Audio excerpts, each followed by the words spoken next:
The power is out. Not a flicker on a single screen. Not a hum from the refrigerator. Not a distant streetlight to prove the world still exists. The grid, the invisible God that runs our entire lives, is dead. Here is the terrifying truth. Most people won't realize they are in a life or death situation until day 3. That's the critical marker. That's when the last of the water pressure in the pipes bleeds out. When the toilets across the city back up for the last time. When the grocery stores have been picked cleaner than a sun-bleached carcass in the desert. And that's when your neighbor, the nice guy who always waved, starts eyeing your pantry with a look you've only seen in animals. You have 7 days, not to wait for help, but to prove whether you are a survivor or a cautionary tale. This isn't a drill. This is the test. And it starts now. Day 1, the denial phase. On day 1, everyone is still in the denial phase. They're annoyed. They're checking their phones, frustrated, believing it'll be back on any minute now. They are wrong. A total blackout means the complex, fragile dance that keeps society running has collapsed. No water pumps, no sewage treatment, no gas stations, no refrigeration. Your food in the fridge is a ticking clock. Your city is a dying organism. You just don't smell it yet. Step 1. Water is life, the 12-hour window. Your first move is not food. It is water. Stop panicking and start moving. You have approximately 12 hours before the municipal water pressure drops to 0. Fill every single container you own. The bathtub, every pot and pan, every empty soda bottle, that weird vase from your aunt. If it holds liquid, it is now a life-sustaining reservoir. And do not trust that tap water after day 2. When the pumps stop, backflow and contamination seep into the lines.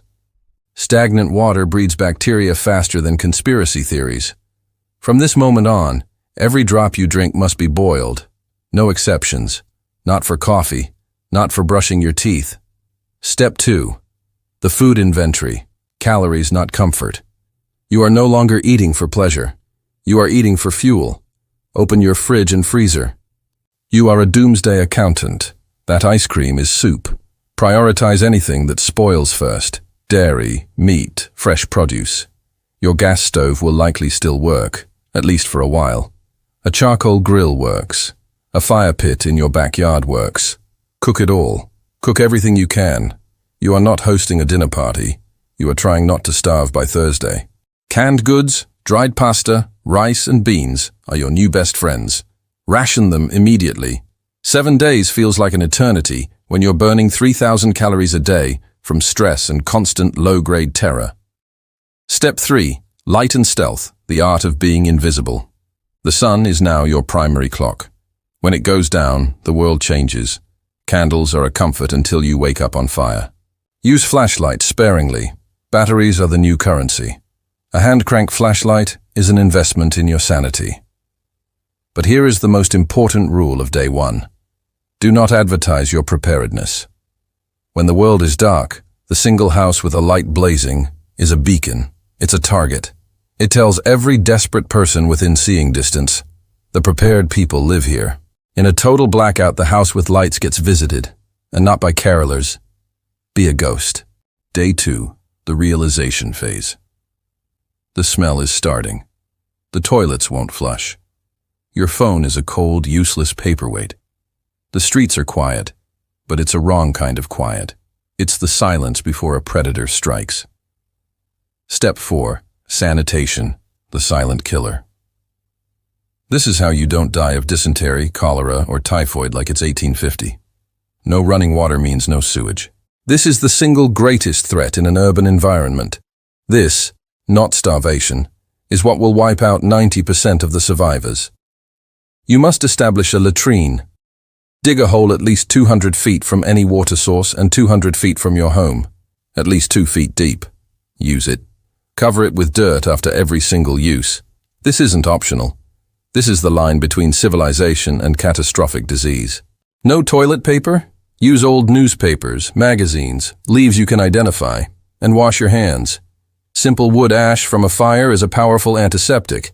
It will kill the bacteria. It's a trade-off. Accept it. Step 5. Heat and shelter. The one-room fortress. If it's winter, your house is now a freezer. The furnace is dead. Seal off one room, the smallest one, preferably facing south. Hang blankets over the windows. Stuff towels under the doors. Huddle together.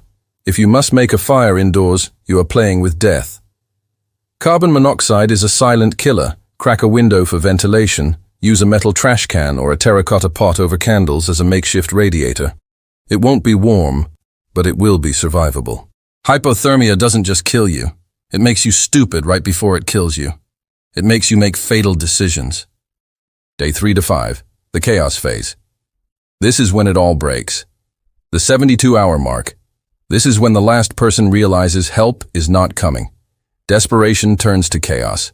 Stores are looted, fires start, and the real problem emerges: other people. Step 6. Medical reality, the unseen killer. This is the gap most preppers miss. You stocked beans, but what about your blood pressure medication? What about your child's EpiPen? You now hold the entire remaining supply of your life-saving medicine. You must begin a strict rationing plan. And that cut you got opening a can? In this new world, that cut is a death sentence. Infection is the new apex predator. You must have an antiseptic, rubbing alcohol, iodine, or even vodka. You must have clean bandages. You are now your own doctor, and your patient's life depends on it. Step 7. The neighbor paradox. The lone wolf dies. The original guides tell you to fear your neighbor, and you should. But the lone wolf survivor is a Hollywood fantasy. The lone wolf dies, period. Why? Because you cannot stay awake 24/7. You cannot defend all 4 sides of your house. You cannot treat your own infected wound. Your task on day 3 is to identify one ally. Not the loud guy with the big truck. Look for the quiet ones, the veteran down the street, the grandmother who gardens. Approach them with a value proposition, not a plea for help. I have a water filter and medical supplies. You have a reinforced fence and a dog. We guard each other's families. We sleep in shifts. A 2-family watch is 300% more effective than 1 person with a bat. Step 8. Advanced security, the already looted strategy. Lock your doors, board your windows, but understand this: a fortress screams, "I have something to hide."